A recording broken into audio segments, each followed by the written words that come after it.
오늘 하나님께서 우리에게 주시는 말씀은 마가복음 12장 1절에서 12절까지의 말씀입니다. 가지고 계신 신약 성경 75면이 되겠습니다.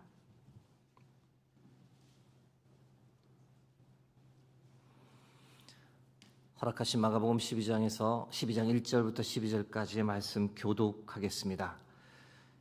예수께서 비유로 그들에게 말씀하시되 한 사람이 포도원을 만들어 산 울타리로 두르고 즙자는 틀을 만들고 망대를 지어서 농부들에게 새로 주고 타국에 갔더니 때가 이름에 농부들에게 포도원 소출 얼마를 받으려고 한 종을 보내니 그들이 종을 잡아 심히 때리고 거저 보내었거늘 다시 다른 종을 보내니 그의 머리에 상처를 내고 능욕하였거늘 또 다른 종을 보내니 그들이 그를 죽이고 또 그 외 많은 종들도 더러는 때리고 더러는 죽인지라. 이제 한 사람이 남았으니 곧 그가 사랑하는 아들이라. 최후로 이를 보내며 이르되 내 아들은 존대하리라 하였더니 그 농부들이 서로 말하되 이는 상속자니 자 죽이자. 그러면 그 유산이 우리 것이 되리라 하고 이에 잡아 죽여 포도원 밖에 내 던졌느니라. 포도원 주인이 어떻게 하겠느냐? 와서 그 농부들을 진멸하고 포도원을 다른 사람들에게 주리라.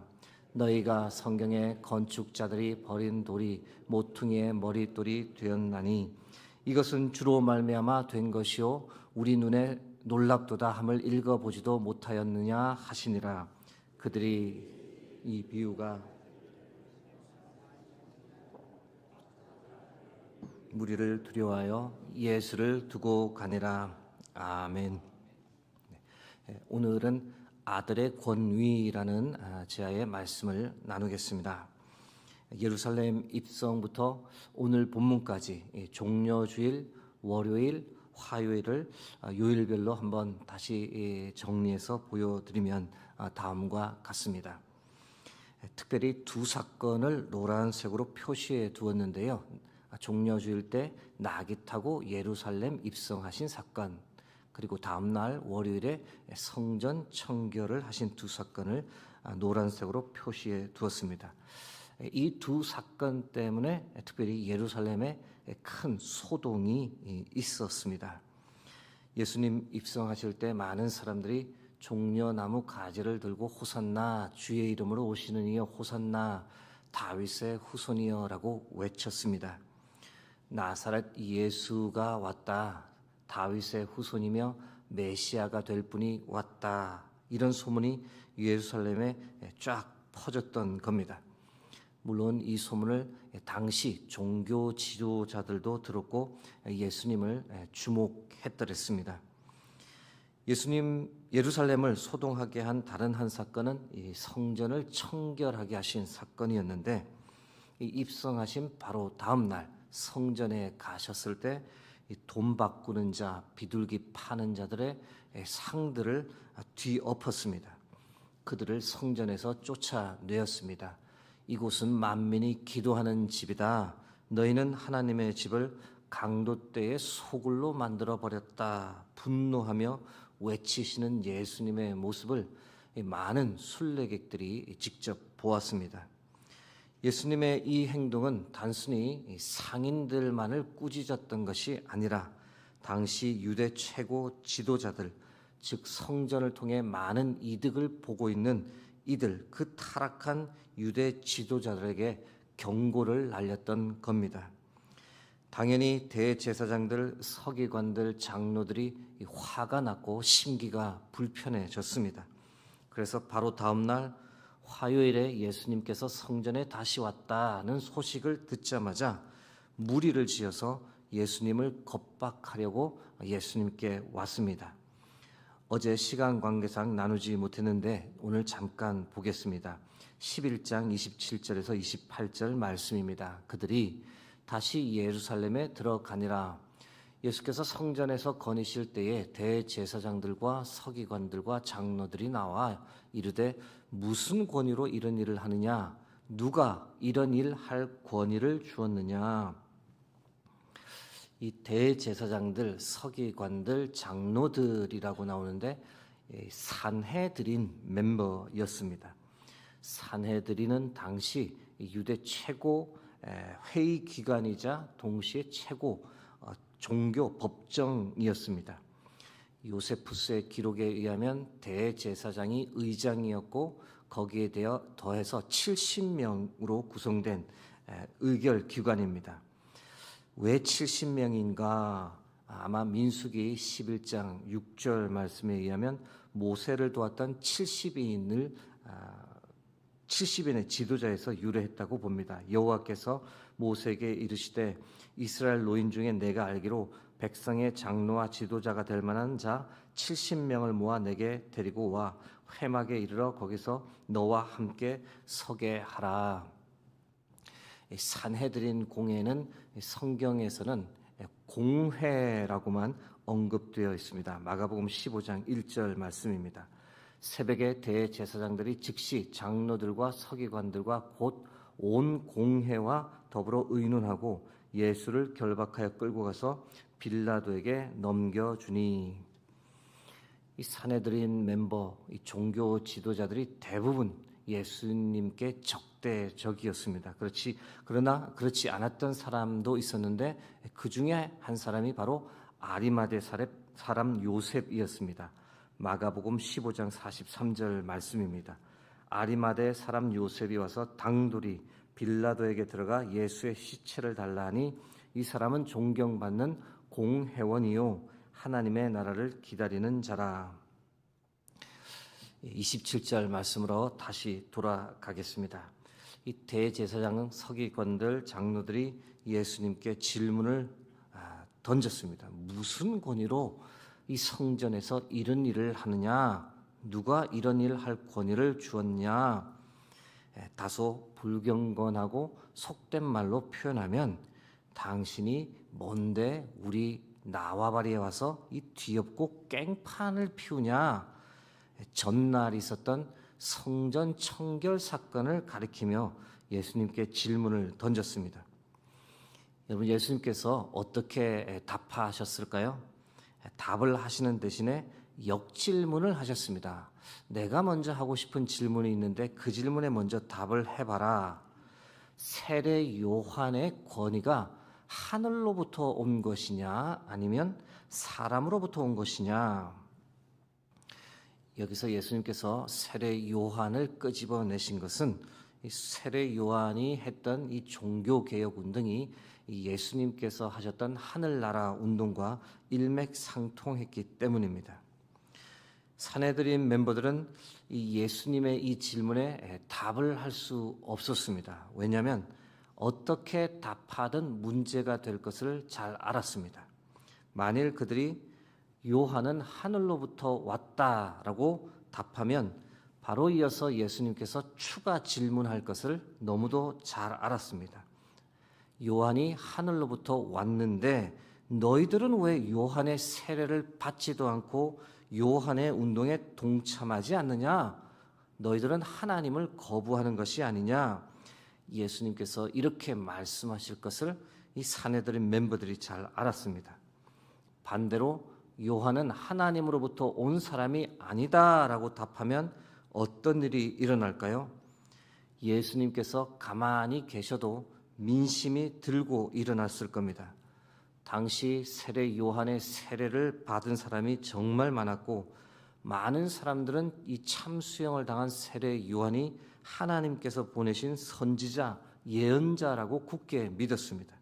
그래서 아무리 산헤드린 멤버라 할지라도 세례 요한을 부정하면 엄청난 반대에 부딪힐 수 있다는 것을 알았던 거죠. 다시 말씀드려 산헤드린 멤버들조차 이 세례 요한에 대해 함부로 말하기 힘들 정도로 당시 세례 요한의 영향력이 엄청났던 겁니다. 결국 산헤드린 멤버들은 모르겠다며 발뺌을 했습니다. 그러자 예수님께서도 무슨 권위로 성전 청결 사건을 일으켰는지 나도 말하지 않겠다라고 응수하셨던 겁니다. 그런데 예수님께서 바로 이어서 12장 1절부터 한 가지 비유를 말씀하시는데 이 비유를 통해 어떤 권위를 가지고 성전 청결 사건을 행했는지 사내들인에게 분명하게 선포하기 시작했습니다. 12장 1절 말씀 다시 한번 보겠습니다.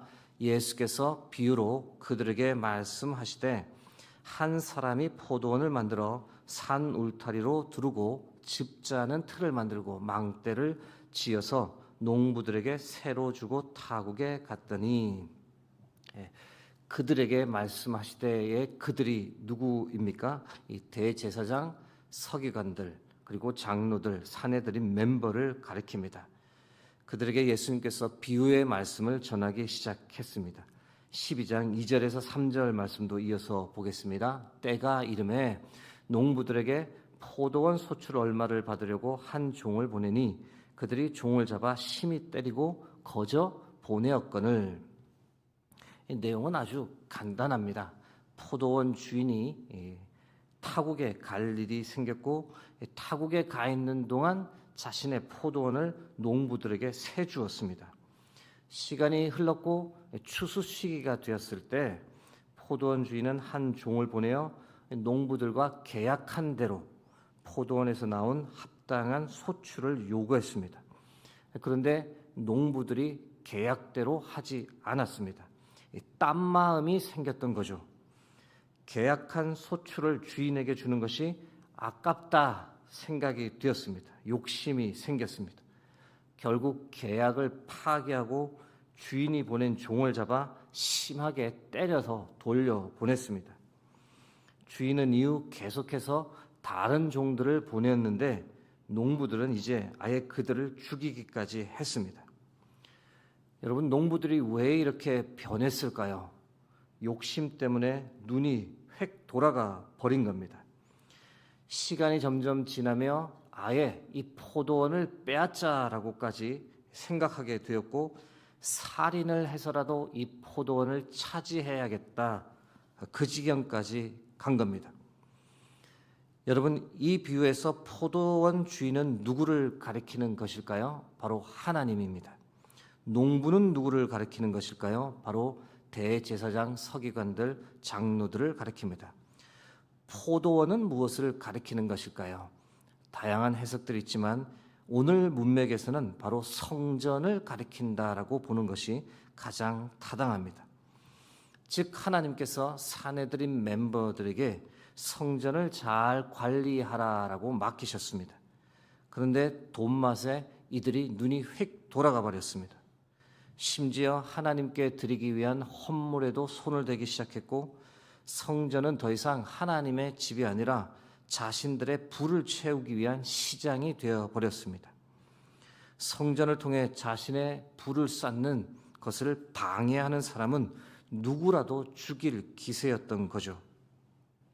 마지막으로 포도원 주인은 누구를 보내었을까요? 마가복음 12장 6절에서 8절 말씀입니다. 이제 한 사람이 남았으니 곧 그가 사랑하는 아들이라. 최후로 이를 보내며 이르되 내 아들은 존대하리라 하였더니 그 농부들이 서로 말하되 이는 상속자니 자 죽이자.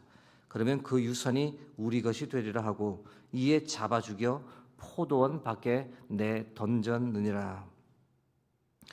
예수님이 이 말씀하시며 전날 있었던 성전 청결 사건 무슨 권위로 했는지를 분명히 말씀하셨습니다. 바로 아들의 권위로 성전을 청결하게 했다라고 선포하신 겁니다. 즉 자신이 하나님께서 보내신 하나님의 아들임을 천명하셨던 거죠. 더불어 이 비유 말씀 통해 예수님은 무엇을 이 종교 지도자들에게 말하려고 하셨을까요? 너희들이 나를 죽일 것이다. 즉 예수님을 죽일 것임을 정확히 예고하셨습니다. 이미 예수님은 다 알고 말씀하셨던 겁니다. 종교 지도자들이 이미 예수님을 죽일 계획을 가지고 있다라는 사실을 다 아신 상태에서 이 비유의 말씀을 그들에게 던지셨던 겁니다. 마치 예수님께서 종교 지도자들에게 그렇게 말씀하시는 것 같습니다. 너희는 거룩한 척하지만 회칠한 무덤이다. 너희 때문에 이 성전이 이렇게까지 더럽혀졌다. 나는 하나님의 아들의 권위로 이 성전을 깨끗하게 한 것이다. 그러나 너희는 그것을 싫어하여 나를 죽이려고 할 것이다. 나는 그것을 다 알고 있다. 사랑하는 성도 여러분, 오늘 말씀을 한번 우리의 삶에 적용해 보고자 합니다. 오늘 말씀을 우리의 삶에 어떻게 적용할 수 있을까요? 여러분, 하나님께서 우리에게 맡기시고 잘 관리하라라고 한 것이 참 많습니다. 우리에게 주신 가정과 자녀가 그렇습니다. 우리에게 주신 물질이 그렇고, 우리에게 주신 시간이 그렇고, 우리에게 주신 달란트가 그렇습니다. 참 많은 것을 하나님께서 우리에게 맡겨주시며 잘 관리하기를 바라십니다.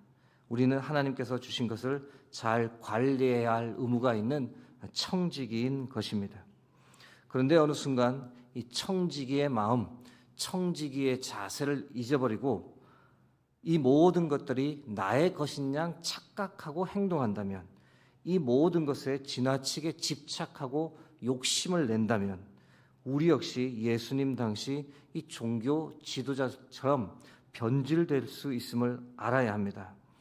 어느 순간 하나님의 것을 내 것이라 생각하고 내 것을 지키기 위해 하나님에 대한 믿음도 저버리게 되는 어떤 악한 행위도 불사하는 지경까지 갈 수 있습니다. 사랑하는 성도 여러분, 사순절 15번째 날입니다. 우리는 종교 지도자들과는 다른 선택을 할 수 있길 간절히 소망합니다. 나의 것은 없습니다. 내게 주신 모든 것이 다 하나님의 것입니다. 그러므로 내 것이라 주장하는 어리석은 마음을 다 버리고 착한 청지기의 삶을 살아가는, 그래서 주께 칭찬받는 청지기의 삶을 살아가는 저와 여러분 되길 주의 이름으로 축복합니다. 함께 기도하겠습니다. 오늘도 우리에게 귀한 생명의 말씀을 허락해 주셔서 감사합니다. 말씀을 통해 우리에게 주신 모든 것이 다 하나님의 것이며 우리는 청지기일 뿐이다라는 이 생각을 우리에게 다시금 상기시켜 주셔서 감사합니다. 사순절 기간 하나님 착한 청지기, 주께 칭찬받는 청지기의 삶을 살아갈 수 있도록 하나님 함께 하여 주옵소서. 1,000번째 헌금을 올려드린 손길이 있습니다. 주께서 복 위에 복을, 은혜 위에 은혜를 더하여 주옵소서. 감사드리며 모든 영광을 주께 올려드리며 존귀하신 예수 그리스도의 이름으로 기도드립니다. 아멘.